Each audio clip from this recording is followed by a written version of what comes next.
So we are taking up the session. सबसे पहले जो लास्ट टॉपिक हमने छोड़ा था उसको कंप्लीट करेंगे. हमने लास्ट टॉपिक क्लास में नेचर ऑफ ऑक्साइड किया था. हमने कहा था oxides can be classified as acidic oxide और basic oxide depending upon their nature with water. जो ऑक्साइड वाटर में जाकर एसिड देंगे वो एसिडिक कहलाएंगे और जो वाटर में जाकर बेस देंगे वो बेसिक ऑक्साइड कहलाएंगे. राइट. तो आज हम थोड़ा सा इसको और थोड़ा एग्जांपल वाइज लेंगे. हमने कहा एसिडिक ऑक्साइड जो है वो सारे नॉन मेटालिक ऑक्साइड हैं. नॉन मेटल्स के ऑक्साइड जो है वो एसिडिक कहलाते हैं. नॉन मेटालिक ऑक्साइड जो है वो एसिडिक है और वो अपने एसिड के नाम से कहलाते हैं. नॉन मेटालिक ऑक्साइड में आ गया कार्बन डाइऑक्साइड, कार्बोनिक एसिड देता है. SO3 सल्फ्यूरिक एसिड देता है. N2O5 नाइट्रिक एसिड देता है. P4O10 फॉस्फोरिक एसिड देता है. ये जनरल एग्जांपल लिख दिए जो सबसे पॉपुलर पूछे जाते हैं. तो acidic oxides are non metallic oxide. So down the group acidic character decrease होता है, left to right acidic character increase होता है. लेकिन किसका? ऑक्साइड. जितने बच्चे सुपरफिशियली पढ़ते हैं वो गड़बड़ कर देते हैं. वो कहते हैं क्लास में पढ़ाया था down the group acidic character कम हुआ, लेफ्ट टू राइट इंक्रीज हुआ. वो याद नहीं रखते किसका एसिडिक कैरेक्टर. तो एलिमेंट की बात नहीं कर रहा हूं, हाइड्राइड हैलाइड की बात नहीं कर रहा हूं. I am talking about oxide. तो ऑक्साइड का acidic character non metallic character के साथ बढ़ता है. बेसिक ऑक्साइड जो है वो मेटालिक ऑक्साइड है. जितना हमारे पास मेटालिक कैरेक्टर ज्यादा होगा बेसिक कैरेक्टर ज्यादा होगा. तो मेटालिक ऑक्साइड कौन बनाता है? मेटल क्या है? Sodium, potassium, calcium. These compounds will form basic oxide. कुछ मेटल ऐसे हैं जो बेसिक ऑक्साइड नहीं बनाते, इसलिए मैंने कहा मोर रिएक्टिव मेटल्स. ट्रेंड बोले तो down the group metallic character increases, basic character of oxides increases. Neutral oxide क्या होंगे? जो ना तो एसिड देंगे ना बेस देंगे, ना एसिड के साथ रिएक्ट करेंगे ना बेस के साथ रिएक्ट करेंगे. ये ऑक्साइड हमें याद करने हैं. ये सिर्फ 4 ऑक्साइड है पूरे पीरियोडिक टेबल के. ये सिर्फ 4 ऑक्साइड हैं जो न्यूट्रल ऑक्साइड है. एसिडिक और बेसिक में मैंने ब्रैकेट्स में लिखा है मेटालिक एंड नॉन मेटालिक. कोई भी नॉन मेटल हो सकता है, कोई भी मेटल हो सकता है. तो स्टैंडर्ड बिहेवियर है कि वो बेसिक बनेगा. लिख लेना 2 मिनट उठा. न्यूट्रल ऑक्साइड यही 4 हैं और हमें ये याद रखना है. राइट. ये सारे नॉन मेटल्स हैं. तो non metallic oxides can be neutral और acidic, can never be basic. Right. तो नॉन मेटालिक ऑक्साइड या तो न्यूट्रल होंगे या एसिडिक होंगे. जो न्यूट्रल हैं वो सिर्फ 4 हैं, कार्बन नाइट्रोजन के मेनली या हाइड्रोजन का वाटर. एम्फोटेरिक ऑक्साइड वो हैं जो एसिड के साथ भी सॉल्ट बनाएंगे और बेस के साथ भी सॉल्ट बनाएंगे. ये एम्फोटेरिक ऑक्साइड सिर्फ मेटल में पाए जाते हैं. तो नॉन मेटल में एम्फोटेरिक वर्ड नहीं आता. एम्फोटेरिक में जो ऑक्साइड एग्जामिनर उम्मीद करता है कि केमिस्ट्री के हर स्टूडेंट को याद ही होंगे वो ये होते कुछ और भी हैं, लेकिन जो हमसे उम्मीद की जाती है कि ऑक्साइड्स बच्चे को पता होंगे, they are lead, tin, zinc, beryllium and right. आपके ट्रांजिशन मेटल में एसिडिक, बेसिक और एम्फोटेरिक तीनों बनाने की कैपेसिटी है. लेकिन आपके पास एस और बी ब्लॉक या तो मेटालिक बनाता है बेसिक या वो एम्फोटेरिक बनाता है. एसिडिक ऑक्साइड मेटल नहीं बनाते. Transition metal, D block metal acidic, basic, amphoteric तीनों बनाते हैं. न्यूट्रल ऑक्साइड नहीं बनाते. एम्फोटेरिक ऑक्साइड का मतलब है वो एसिड के साथ भी सॉल्ट बनाएगा और बेस के साथ भी सॉल्ट बनाएगा। तो बेरिलियम ऑक्साइड रिएक्ट्स में 2 moles of HCl in order to give BeCl2 with water. Beryllium oxide reacts with sodium hydroxide in order to give sodium berylate and water. तो हमारे पास ये एक ऐसा ऑक्साइड है जो एसिड के साथ भी सॉल्ट बना रहा है और बेस के साथ भी सॉल्ट बना रहा है, इसीलिए इसे एम्फोटेरिक है। एम्फोटेरिक ऑक्साइड वही है जो एसिड और बेस दोनों के साथ सॉल्ट बनाने की कैपेसिटी रखता है। नोट कीजिए।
Then we call it acidic, basic, neutral and amphoteric. तो ऑक्साइड कितनी तरह के होते हैं? ऑक्साइड 4 तरह के होते हैं, एसिडिक, बेसिक, एम्फोटेरिक और न्यूट्रल। न्यूट्रल ऑक्साइड वाटर में जाके ना एसिड बनाएंगे ना बेस बनाएंगे। एम्फोटेरिक ऑक्साइड एसिड के साथ भी सॉल्ट बनाएंगे और बेस के साथ भी सॉल्ट बनाएंगे। करेक्ट? ये हमने जनरल क्लासिफिकेशन की। अब अपनी जनरल नॉलेज के लिए क्या करना है, नॉन मेटेलिक ऑक्साइड 2 ही कैटेगरी में है, बेसिक और एम्फोटेरिक में नहीं है। अब एग्जामिनर ने क्वेश्चन पूछा which of the following is amphoteric, तो पहले तो वो ऑप्शन निकाल दीजिए जो भी नॉन मेटेलिक ऑक्साइड हो, क्योंकि वो एम्फोटेरिक में कभी आएगा। करेक्ट? हमने कहा जनरली एम्फोटेरिक ऑक्साइड ये 5 ही पूछे जाते हैं, पर हैं बहुत सारे। वो जैसे जैसे आप आगे चलते जाएंगे, जब आप डी एंड एफ ब्लॉक और पी ब्लॉक पढ़ेंगे तो और एम्फोटेरिक ऑक्साइड आपको जानने को मिलेंगे। हमने कहा अगर हम मेटल की बात करें तो मेटालिक ऑक्साइड बेसिक, एम्फोटेरिक और एसिडिक तीनों होते हैं, लेकिन कभी न्यूट्रल नहीं होते। तो मेटल में कभी न्यूट्रल नहीं आएगा, नॉन मेटल में कभी बेसिक और एम्फोटेरिक नहीं आएगा। राइट? एस ब्लॉक मेटल सारे बेसिक होते हैं एक्सेप्ट बेरिलियम। एस ब्लॉक में कोई एक्सेप्शन नहीं है बेरिलियम के अलावा, जितने भी ऑक्साइड हैं सारे के सारे बेसिक है। सिर्फ बेरिलियम ऑक्साइड ऐसा है जो एम्फोटेरिक है। क्लियर हो गया? आपके पास एल्यूमिनियम वाली फैमिली में या कार्बन वाली फैमिली में एम्फोटेरिक ऑक्साइड मिलते हैं, इसका मतलब पी ब्लॉक में बेसिक और एम्फोटेरिक दोनों ऑक्साइड मेटल बनाएंगे, लेकिन मेटल कभी भी एसिडिक ऑक्साइड नहीं बनाएंगे। कौन से वाले? एस ब्लॉक वाले और पी ब्लॉक वाले। डी ब्लॉक में एसिडिक ऑक्साइड बनते हैं, और ये एसिडिक ऑक्साइड जो मेटल बनाते हैं, ये ऑक्साइड है हमारे पास Mn2O7 एंड CrO3। ये दोनों ऑक्साइड एसिडिक है, इन दोनों के पास सॉल्ट बनाने की कैपेसिटी है, लेकिन सिर्फ बेस के साथ। इन दोनों के सॉल्ट्स आप जानते हैं, आपने सुना होगा नाम potassium permanganate, heard about it is Mn2O7 salt. Mn2O7 के सॉल्ट का नाम पोटाशियम परमैंगनेट है, और CrO3 के सॉल्ट का नाम पोटाशियम डाइक्रोमेट है। तो KMnO4 and K2Cr2O7 they are the salts of metallic oxide with potassium hydroxide। Clear हो गया? तो ऑक्साइड एक आर्टिकल है जिसको पढ़ने के दो तीन अलग अलग तरीके हैं। एम्फोटेरिक ऑक्साइड में एग्जामिनर एक्सपेक्ट करता है कि आपको रिएक्शंस पता होंगे, लेकिन 11th में पीरियोडिक में उम्मीद नहीं करते। जब हम पी ब्लॉक पढ़ेंगे, डी ब्लॉक पढ़ेंगे, तब आपको रिएक्शन पता होंगे। कंपटीशन बुक में पीरियोडिक में डाले जा सकते हैं, बट हमें एक्चुअली जब पी ब्लॉक पढ़ेंगे ग्रुप 14 और ग्रुप 13, तभी हमें उनकी प्रॉपर्टीज पता चलेगी। क्लियर हो गया? नेक्स्ट लिखिए। हाँ जुड़ा ऑनलाइन वाले कुछ पूछना चाह रहे थे? हाँ जी अर्जुन।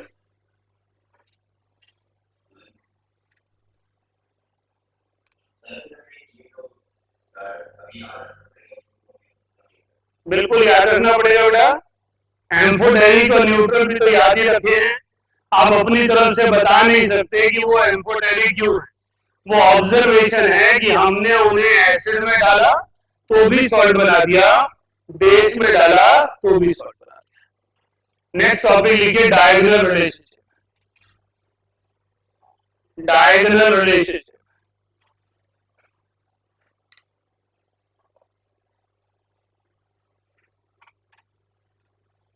ये टर्म हमें सबसे पहले मैंडली ने दी थी। डायगोनल रिलेशनशिप का मतलब similarities in properties of some elements which are present diagonally to each other. जिन एलिमेंट्स की पोजीशन डायगोनल है, सेम ग्रुप के एलिमेंट्स की प्रॉपर्टीज तो हम उम्मीद करते हैं कि सेम होंगी, लेकिन ऐसे एलिमेंट जो डायगोनली प्रेजेंट हैं फिर भी सिमिलैरिटीज हैं, वो डायगोनल रिलेशनशिप। लिखिए, it is a term used for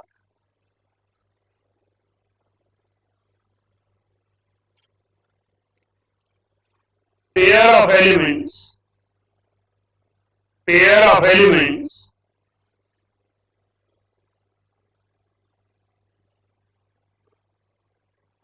which are present diagonally to each other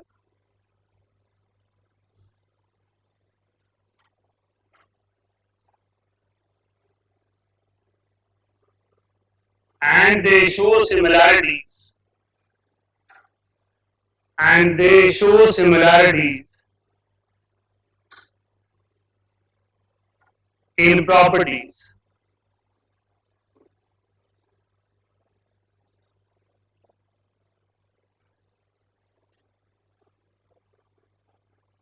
Diagonal relationship appear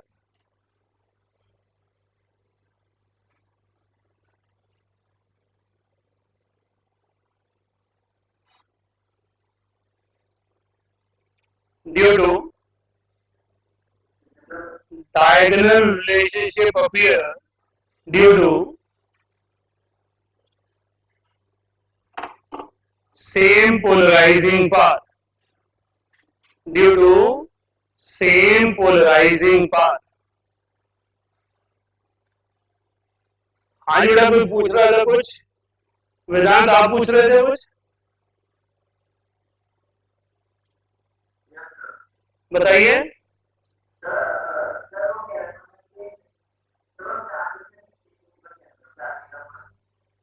मैं तो रिपीट करता हूं, हमने कहा डायगोनल रिलेशनशिप के बारे में it is a term use for pair of elements, मतलब दो दो एलिमेंट्स के लिए होगी, which are present diagonally to each other and though they show similarities in properties. हमने कहा ऐसे पेयर ऑफ एलिमेंट जो सेम ग्रुप को बिलोंग नहीं करते, डायगोनली प्रेजेंट हैं, फिर भी उनकी प्रॉपर्टीज में सिमिलैरिटीज हैं, उसको डायगोनल रिलेशनशिप कहते हैं। इस डायगोनल रिलेशनशिप की वजह क्या है? Same polarising. पोलराइजिंग पावर होती है ratio of radius to the square of the charge. Charge की बात कर रहा हूं, इसका मतलब आयंस की बात करूंगा, करेक्ट? इसका मतलब है ये प्रॉपर्टी इनके आयंस की है, इन एलिमेंट्स की नहीं है। दे show certain similarities in properties. हमने कहा ये टर्म मेंडलीव ने दी थी, इसलिए मैंने ग्रुप नंबर मेंडलीव के दिए। हमारे इस पास जो ये ग्रुप नंबर है, ये कहता है lithium shows similarities with magnesium, beryllium shows similarities with aluminum, and boron shows similarity with silicon. These three pairs are most successful pairs to show diagonal relation. इसमें सबसे इंपॉर्टेंट पेयर लिथियम और magnesium. हम इसको पढ़ते क्यों? क्योंकि periodic table chapter का purpose है एलिमेंट्स को इस ढंग से अरेंज करो, कुछ टर्मिनोलॉजीज ऐसे डेवलप करो कि इनकी प्रॉपर्टीज को पढ़ना आसान हो जाए। सो व्हेन वी से they have diagonal relationship, it means इसकी प्रॉपर्टी पता चल गई तो इसकी पता चल गई, इसकी प्रॉपर्टी पता चल गई तो इसकी पता चल गई। अगर आपको पता है magnesium carbonate on heating give its oxide and carbon dioxide, तो लिथियम कार्बोनेट भी वही करेगा, जबकि प्रॉपर्टीज उसकी पढ़ाई नहीं जाती, लेकिन पूछ लिया मैंने, तो आपको पता होना चाहिए कि वो डायगोनल रिलेशनशिप में है, पोलराइजिंग पावर सेम है। तो अगर मैग्नीशियम कार्बोनेट डिकम्पोज करता है तो लिथियम कार्बोनेट भी करेगा। अभी आपने लिखा beryllium oxide is amphoteric, it react with HCl to give beryllium chloride and sodium hydroxide to give sodium beryllate. Paper में मैंने एल्यूमिनियम पूछ लिया, तो आप क्या बोलोगे? Aluminium oxide react with HCl to give aluminium chloride and with NaH to give sodium aluminate. वहां beryllate था, यहाँ एल्यूमिनेट। तो आपके diagonal relationship means certain similarities in. ये डायगोनल रिलेशनशिप हर ग्रुप का नहीं है, हर एलिमेंट का नहीं है, ओनली दीज थ्री पेयर्स। तो हमने क्या किया, इन वे प्रॉपर्टीज को सीख लिया कि लिथियम और मैग्नीशियम की प्रॉपर्टी सेम होंगी, तो एक की प्रॉपर्टी याद करके दूसरे की प्रॉपर्टी तैयार हो जाएगी, राइट? नोट। हाँ जी, कंपाउंड लेवल पे, elementary level lithium as a metal, magnesium as a metal same नहीं होगी, but lithium as ion, magnesium as ion same होगी।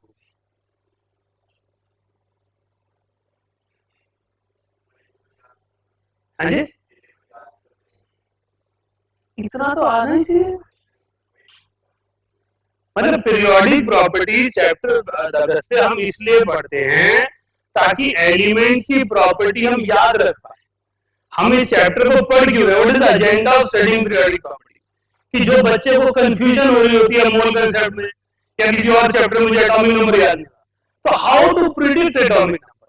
Periodicity means we are trying to develop ideas about periodic table so that we can construct periodic table in exam.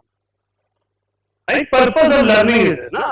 हमने periodic arrangement बनाया ही, हमने कहा हमारे पास historically periodic arrangement बनाया गया और उसका पर्पस ये था कि how we can develop idea about properties of elements. Right? Note कर लिया?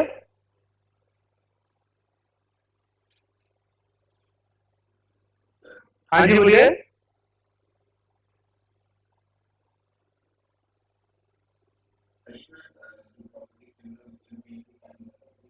केमिकल प्रॉपर्टीज,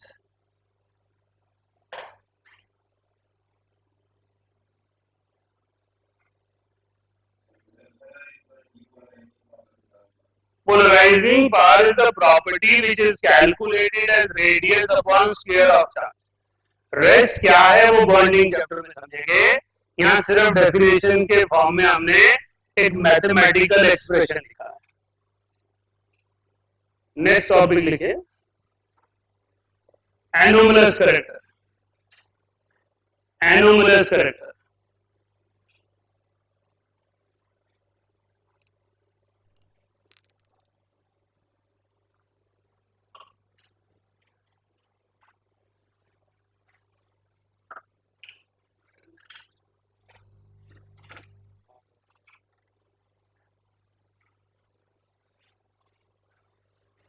एनोमलस करेक्टर का मीनिंग होता है something anomaly, something exceptional, something different behaviour than expected.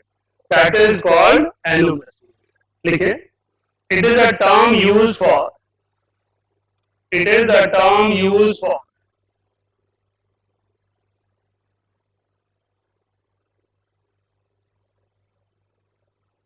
dissimilarities in the properties of dissimilarities in the properties of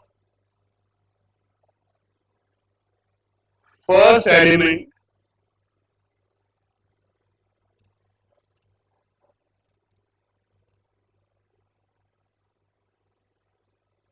in the different groups of S block and P block.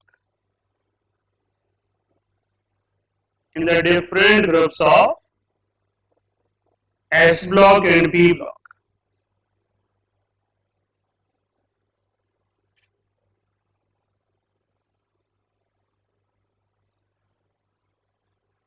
Anomalous behavior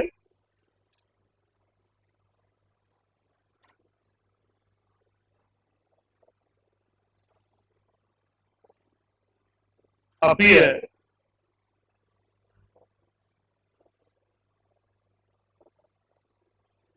due to ये 4 factors हैं बेटा.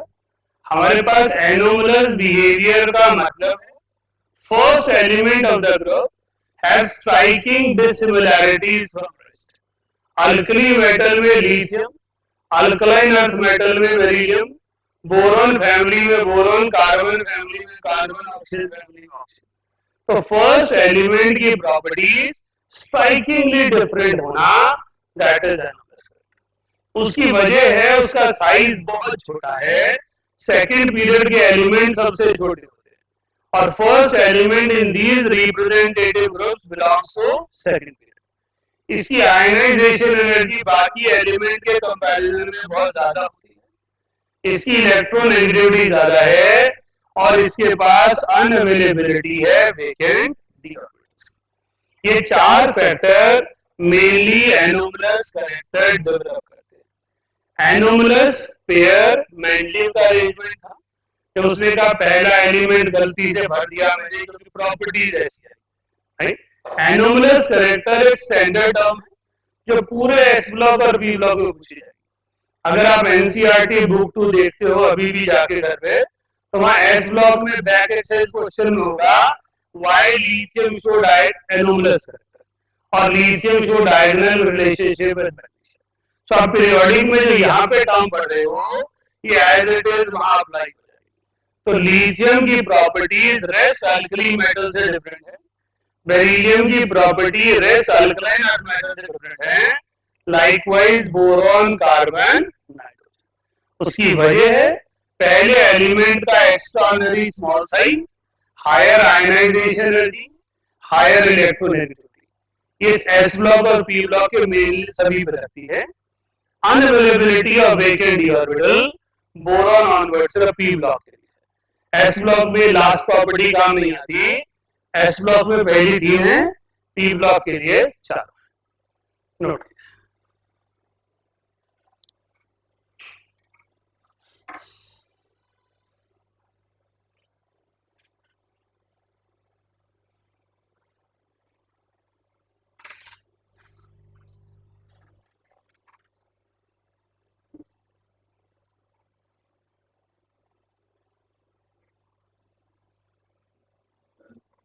हाँ जी बोलिए.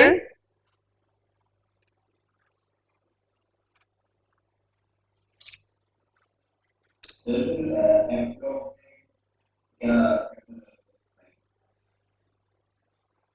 मैंने कहा anomalous character सिर्फ S block P block की property है, रिप्रेजेंटेटिव एलिमेंट, ना डी की है ना एफ की है। वहां ग्रुप सी नहीं है बेटा, एफ ब्लॉक का सोचने की जरूरत क्यों पड़ रही है? मैं आपकी बात ही नहीं समझ पाया। जहां पे ग्रुप में 5 एलिमेंट है, फर्स्ट एलिमेंट की प्रॉपर्टी डिफरेंट है इसलिए पढ़ रहे हैं। हम एफ ब्लॉक को तो पढ़ते ही सीरीज है, फिर तो पर्पस ऑफ आर्टिकल ही फॉरफिट हो गया। हमने कहा हमारे पास एस ब्लॉक पी ब्लॉक में ग्रुप्स हैं, ग्रुप के एलिमेंट्स की प्रॉपर्टी सिमिलर होती हैं।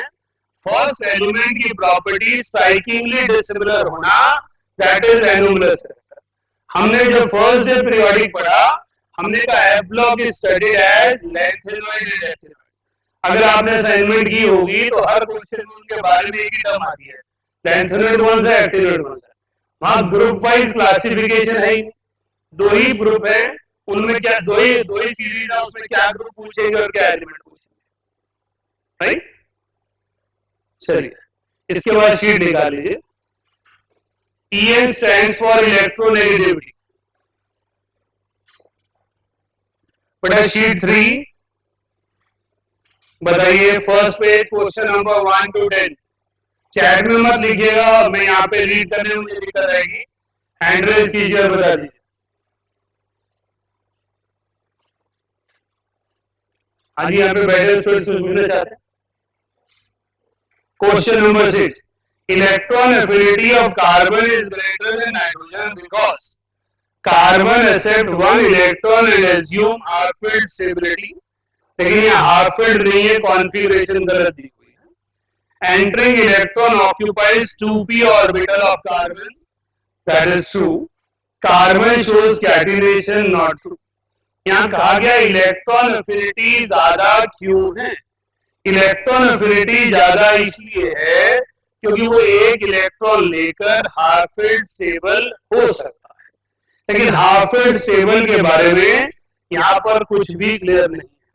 ऑब्जेक्टिव में 4 में से एक बेस्ट निकालना होता है, तो इन चारों में से एक ही बेस्ट है, entering electron occupy 2p orbital which will provide it stability. हाँ जी, next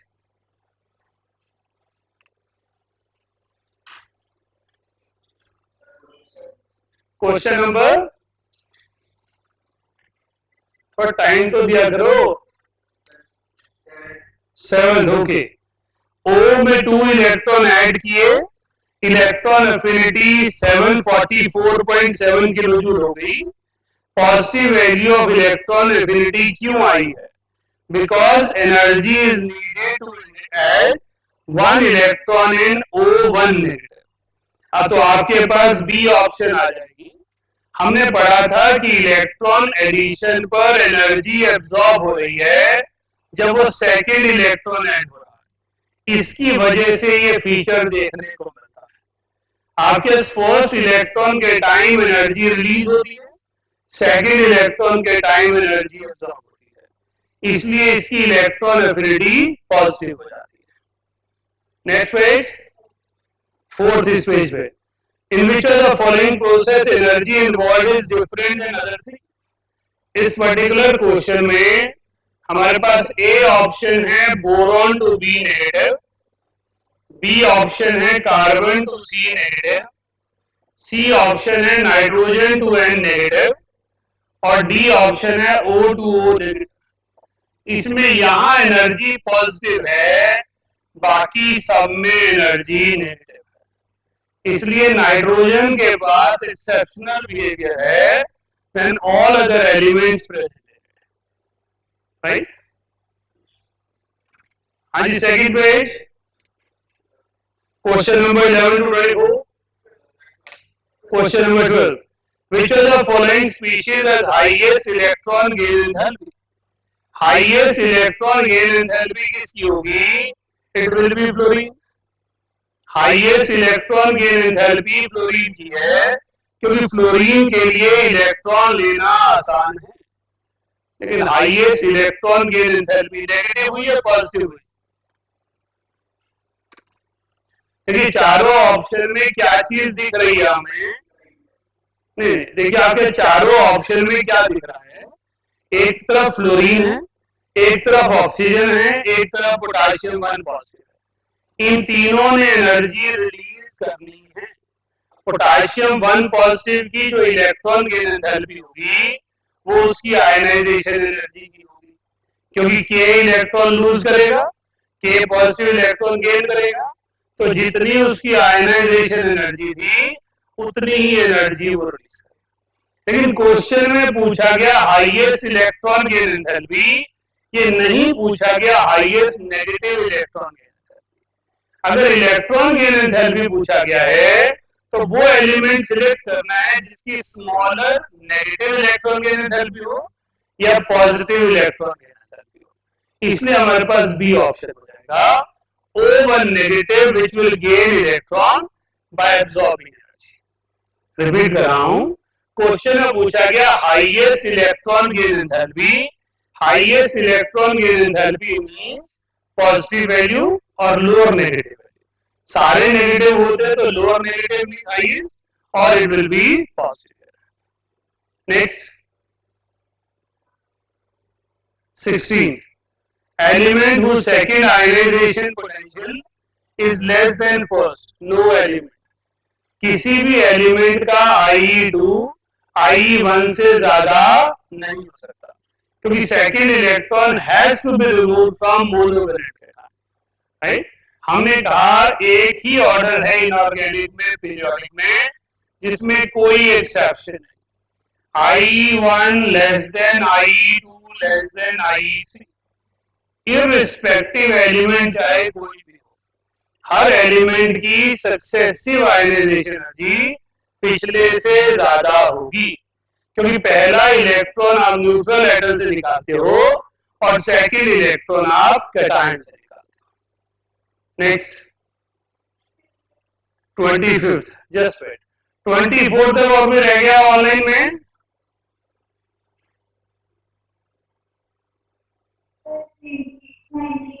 19, boron show diagonal relationship with element having atomic number। आज किया बेटा, बोरॉन का डायगोनल रिलेशनशिप सिलिकॉन के साथ है और सिलिकॉन का एटॉमिक नंबर 14 है। नेक्स्ट पेज 25 to 33, 25th बोला आपने। Choose the pair show diamagnetism. Diamagnetism का मतलब अनपेयर्ड इलेक्ट्रॉन नहीं होना चाहिए। तो हमारे पास question number 25 A option, sodium और सोडियम कैटायन, यहां पर कॉन्फ़िगरेशन है 3s1 2p6, ये है ये नहीं है। यहां पर है हमारे पास कॉपर एंड कॉपर 1 पॉजिटिव, इसकी कॉन्फ़िगरेशन है 3d10 4s1, इसकी कॉन्फ़िगरेशन है 3d10, ये है ये नहीं। हमारे पास नेक्स्ट एलिमेंट है कैल्शियम एंड कैल्शियम 2 पॉजिटिव, इसकी कॉन्फ़िगरेशन है हमारे पास 4s2, इसकी कॉन्फ़िगरेशन है 3p6, इसमें दोनों के दोनों डायमैग्नेटिक। डायमैग्नेटिक मींस कोई अनपेयर्ड इलेक्ट्रॉन नहीं होना चाहिए। अगर एक भी अनपेयर्ड होगा तो पैरामैग्नेटिक कहलाएगा। Next question 22 and 23, which element has highest electronegativity? Fluorine. But fluorine is the most electronegative element of periodic table। Electronegativity में जो इंटर इलेक्ट्रॉनिक रिपल्शन पड़ी थी उसका काम नहीं होता, क्योंकि इलेक्ट्रोनेगेटिविटी आयनिक में नहीं है, कोवेलेंट में। कोवेलेंट में शेयर्ड पेयर को खींचने की कैपेसिटी उसी की ज्यादा होगी जिसका साइज छोटा होगा। 23, valence number of atom would be. Valence number means of valency. तो अगर मेरे पास वैलेंस शेल में इलेक्ट्रॉन 4 तक है तो जितने इलेक्ट्रॉन है वही वैलेंसी है, और 4 से ज्यादा है तो नंबर ऑफ इलेक्ट्रॉन -8। तो यहां पर 5 इलेक्ट्रॉन है तो 5 - 8 -3। हाँ जी, एनी अदर क्वेश्चन? 33, हाँ जी 29, द एम्फोटेरिक ऑक्साइड, सभी पढ़े हुए हमने। एम्फोटेरिक ऑक्साइड जो है वो 3rd और 5th ग्रुप को बिलोंग करेंगे। थर्ड ग्रुप में आपके पास आ गया एल्यूमिनियम और फिफ्थ ग्रुप में आता है आपके पास आर्सेनिक। हमने क्लास में अभी नहीं किया लेकिन होता है इम्पोर्टेंट। हाँ जी next 31 equal paramagnetism is shown by, जिसमें अनपेयर्ड इलेक्ट्रॉन का नंबर बराबर, सेकंड और थर्ड दोनों के पास 3-3 अनपेयर्ड है। नाइट्रोजन में 3 अनपेयर्ड है पी ऑर्बिटल में और क्रोमियम 3 पॉजिटिव में 3 अनपेयर्ड है डी ऑर्बिटल में। Any other question left? Any question from online class?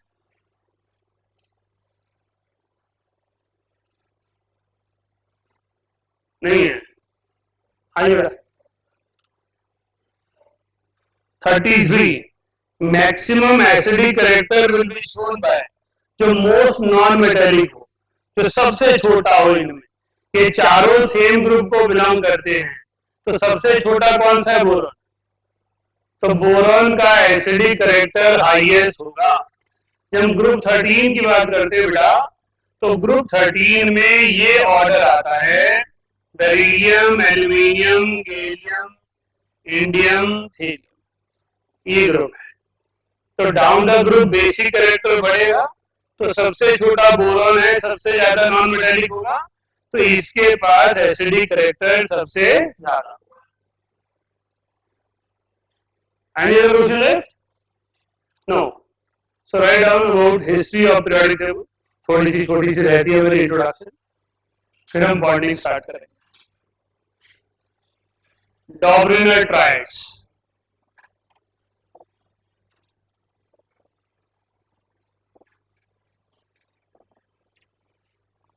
डॉब्रिनर tried,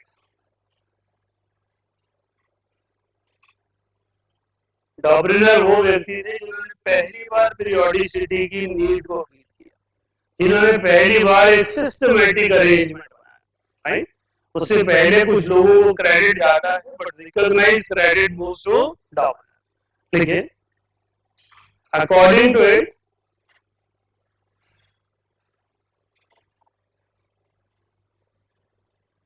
when elements are arranged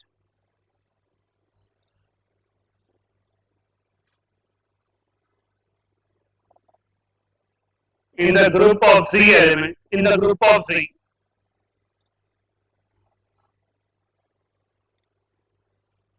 in such a way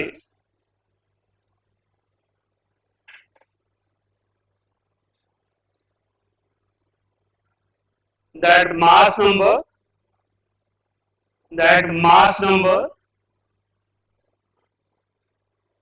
of second element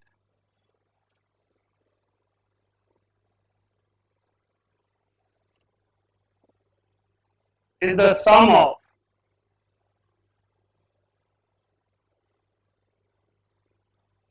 first and third element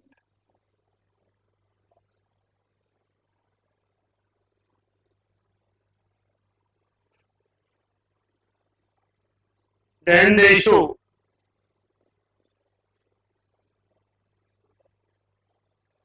similarities in properties.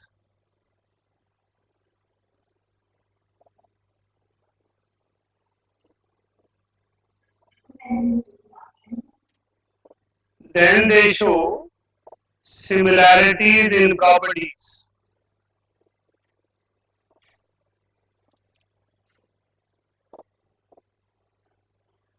हमने कहा डॉब्रिनर ने क्या किया, मैंने average नहीं बोला, क्या बोला?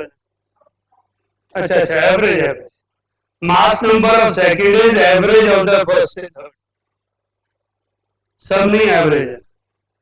डॉब्रिनर ने कहा कि अगर हम एलिमेंट्स को 3-3 के ग्रुप में अरेंज करें इस ढंग से कि सेकंड एलिमेंट का mass number average of first and third आ जाए, तो ऐसे element similarities in properties show करेंगे। बट ये बड़े मुट्ठी भर एलिमेंट है, इसलिए डॉब्रिनर ट्राइड इंपॉर्टेंट है लेकिन यूनिवर्सल नहीं है। लेकिन इसको पढ़ा क्यों जाता है? जैसे थॉमसन को पढ़ते हैं कि उसने बोला कि एटम में पॉजिटिव नेगेटिव चार्ज है, रेस्ट कॉम्प्लेक्सिटी तुम ढूंढो, राइट? इसी तरह डॉबरिनर ने कहा एलिमेंट्स को पढ़ना आसान है अगर हम किसी तरह का ग्रुप बनाने में कामयाब हो जाए। अब किस तरह से ग्रुप बनाएगा, कितने एलिमेंट डिस्कवर होंगे उस पर डिपेंड करेगा। तो डॉबरिनर का फर्स्ट एफर्ट था कि हम ट्रायड्स बना देते हैं, लेकिन ट्रायड में सिमिलैरिटी तभी बोल पाएंगे अगर mass number of second element first और थर्ड का एवरेज होगा। नोट कीजिए।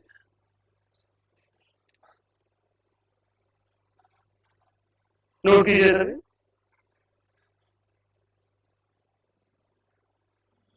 हाँ जी अर्जुन बोलिए।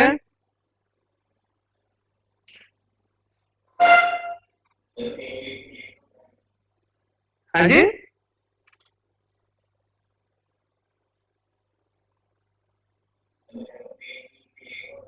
हाँ जी हाँ जी, मेन ये दो ट्रायड है।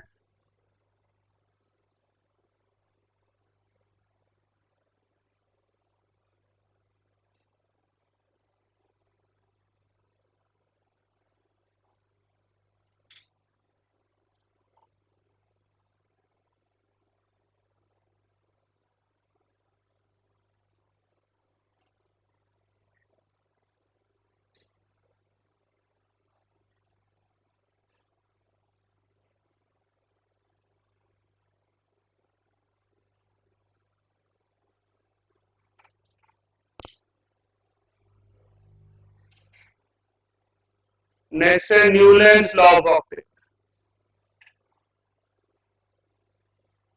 Newlands law of Octave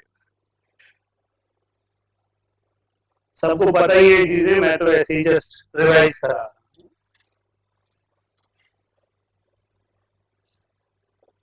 When elements are arranged, when elements are arranged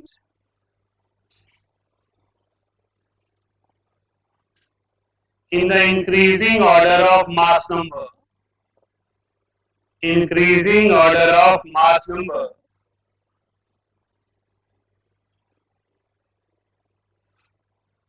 then every eighth element, then every eighth element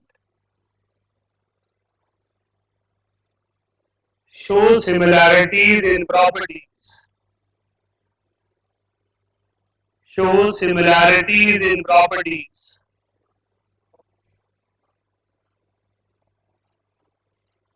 with the first element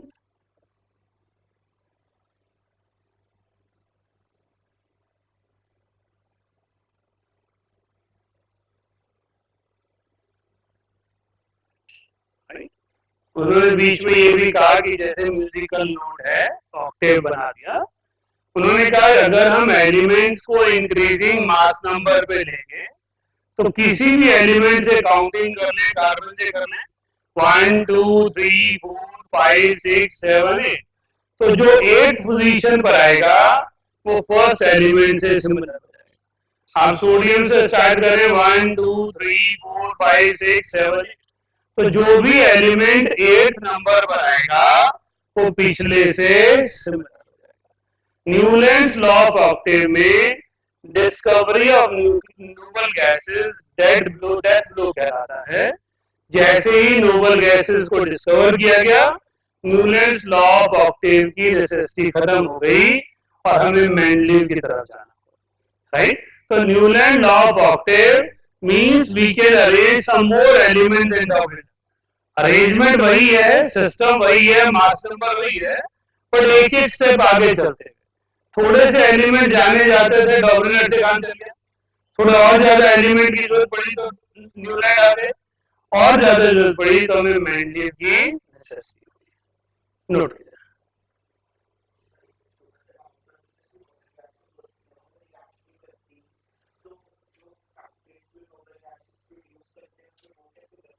मतलब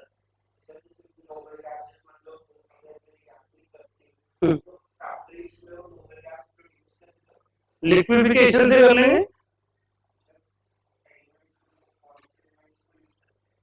एयर के फ्रैक्शनल डिस्टिलेशन से निकालेंगे, उसे लिक्विफाई करेंगे और उसमें से फ्रैक्शन आ जाएगा, राइट। कुछ और कंपाउंड में न्यूक्लियर डिसइंटीग्रेशन से आ जाएगा। न्यूक्लियर रिएक्शन से बहुत सारी गैसेस तैयार होती है। हाँ जी, क्लियर हो गया। सो न्यूलैंड लॉ ऑफ ऑक्टेव में यही था। नेक्स्ट लिखिए Mendeleev periodic table. Mendeleev periodic table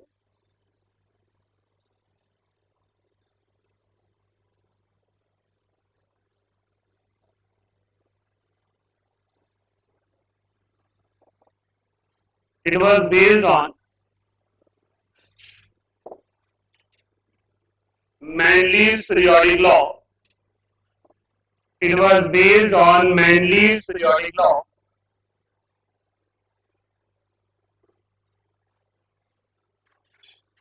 That chemical and physical properties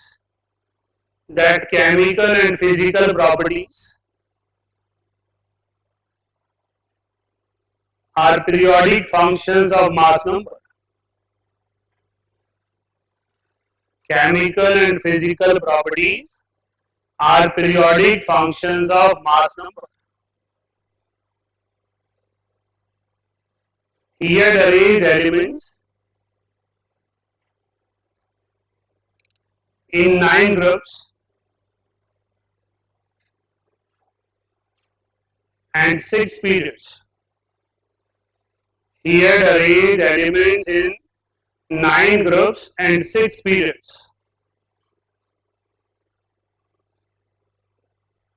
Noble gases were placed in 0 group.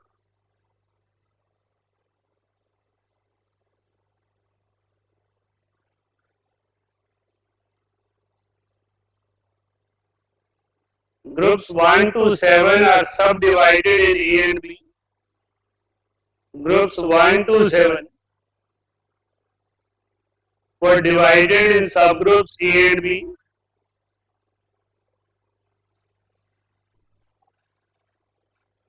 Elements of subgroup A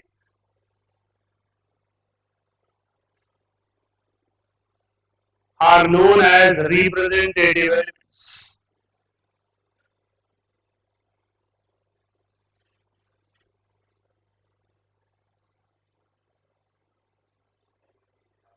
Elements of subgroup A are known as representative elements. Mendeleev periodic table का base oxide और hydride की valency थी। जब ये element oxygen और hydrogen के साथ combine करते हैं तो कॉमन वैलेंसी क्या देखने को मिलती है? जिनकी वैलेंसी 1 थी वो फर्स्ट ग्रुप में आ गए, जिनकी वैलेंसी 2 थी वो सेकंड ग्रुप में आ गए, जिनकी वैलेंसी 3 थी वो थर्ड ग्रुप में आ गए। हाइड्रोजन की वैलेंसी 4 से ज्यादा नहीं जाती है तो ऑक्सीजन को बेस बना। जब ऑक्सीजन के साथ एलिमेंट की वैलेंसी 5 आई तो फिफ्थ ग्रुप, 6 आई तो सिक्स ग्रुप, 7 आई तो सेवन ग्रुप। सर्टेन एलिमेंट जो बच गए वो सारे 8 ग्रुप में, उनमें से 1-2 ऐसे थे जिनकी वैलेंसी ऑक्सीजन के साथ 4-8 आ रही थी, इसलिए उसने उन सारे एलिमेंट्स को लास्ट में प्लेस कर दिया। अब मैंडलीव पीरियोडिक टेबल पर क्वेश्चन हमसे क्या पूछा जा रहा है? एनोमलस कैरेक्टर पेयर क्या? एनोमलस पेयर मींस पहले का मास नंबर ज्यादा है, दूसरे का मास नंबर कम। हमसे क्वेश्चन क्या पूछा जाता है? अचीवमेंट क्या है? उन्होंने कुछ स्पेसेस खाली छोड़े और उनकी प्रॉपर्टीज प्रेडिक्ट कर ली जिनका मास नंबर डिफाइन किया जा सकता था by using certain periodic trend. उन्होंने ऊपर वाले एलिमेंट के रिस्पेक्ट में उसका नाम दे दिया और उसको प्रीफिक्स ई का ई के ए लिख दिया। करेक्ट? उन्होंने कुछ एलिमेंट्स के मास नंबर्स को चेंज किया by using concept of gram equivalent weight. Gram equivalent weight के कंसेप्ट को यूज करके उन्होंने correction in masses, correction in masses जिसकी सबसे इंपॉर्टेंट कहलाती है वो बेरिलियम है और गोल्ड। इनकी करेक्शन करके इनकी पोजीशन को बदला और आज जिस पोजीशन पे वो एलिमेंट है वो मैंडलीव की वजह से। क्लियर हो गया? नेक्स्ट लिखेंगे last topic, Lothar Meyer curves.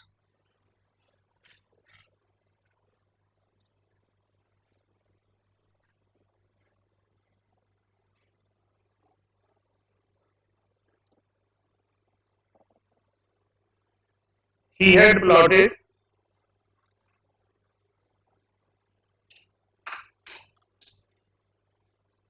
curves between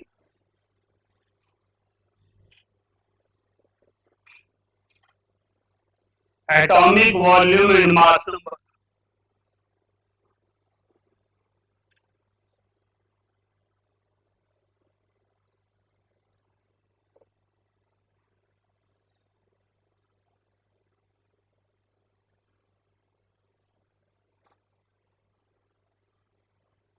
According to it,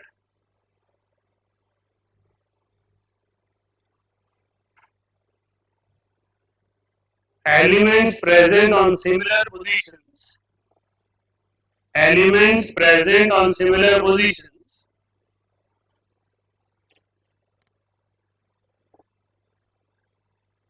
in different peaks of the curves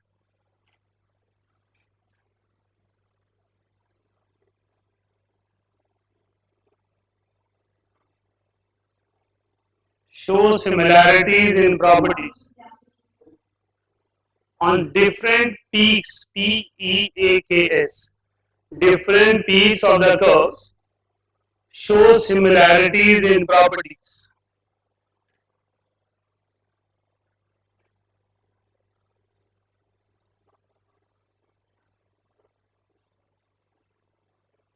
Alkali metals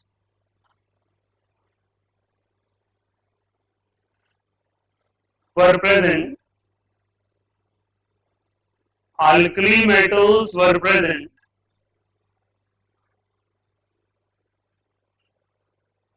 in the top of the curves.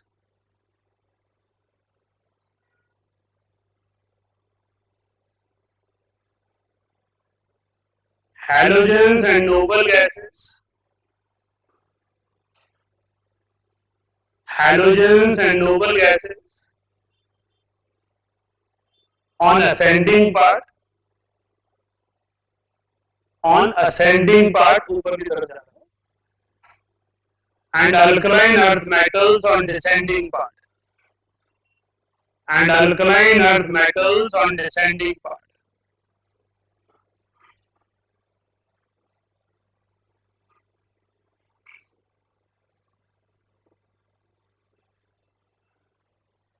देखिए लॉथर मेयर की सक्सेस की बड़ी वजह थी इन्होंने फिजिकल प्रॉपर्टी को फिजिकल वेरिएबल से कंपेयर किया। अब एटॉमिक वॉल्यूम मास नंबर पे ही डिपेंड करेगा, इसलिए इनके जो ग्राफ थे वो एज इट इज आ गए जैसे एलिमेंट।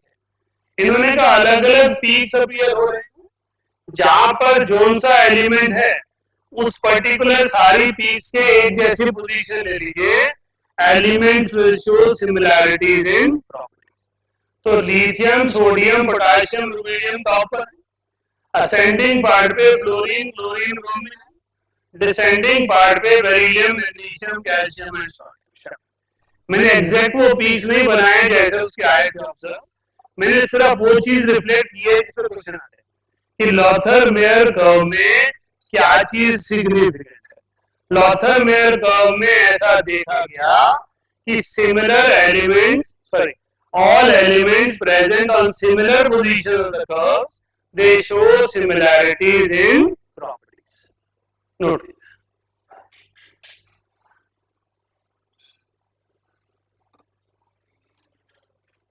हमने कहा जो एलिमेंट 3D सीरीज के स्कैंडियम, टाइटेनियम, वो सारे इस बॉटम में आते हैं।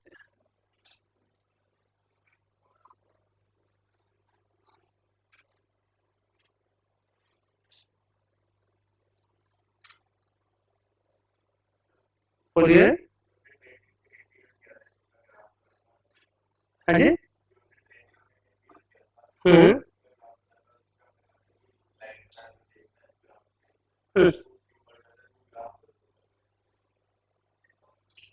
आयनाइजेशन एनर्जी का ग्राफ। हाँ हाँ, नहीं कुछ नहीं है। इसमें मैंने एक्चुअली बहुत प्रिसाइज वैल्यू लिखी नहीं ना, मैंने तो सिर्फ ये बताया कि असेंडिंग पार्ट में हैलोजन है, डिसेंडिंग पार्ट में alkaline earth metal. Ionisation energy के जो ग्राफ बनाए थे वो तो पर्टिकुलर ट्रेंड पर थे, इसकी ज्यादा इसकी कम है तो पता होना चाहिए कौन कहाँ। हाँ जी Arjun,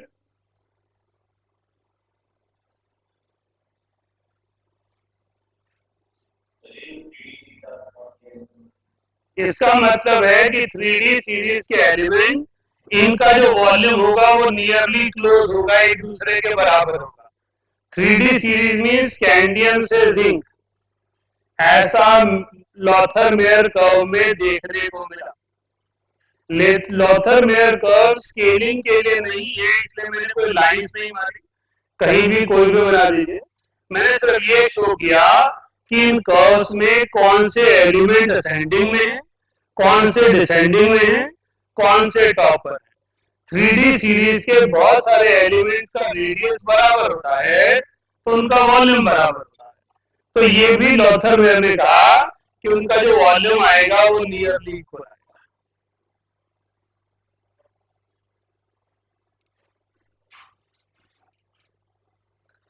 With this periodic properties is over, we are going to take the next chapter, chapter 4, chemical bonding. सबको पता होना चाहिए कि जब नया चैप्टर स्टार्ट होता है तो एक पेज खाली छोड़ देना, ताकि जब आप अगली क्लास में 4th शीट डिस्कस करेंगे तो कोई ऐसी चीजें ना हो जो लिखने की जरूरत फील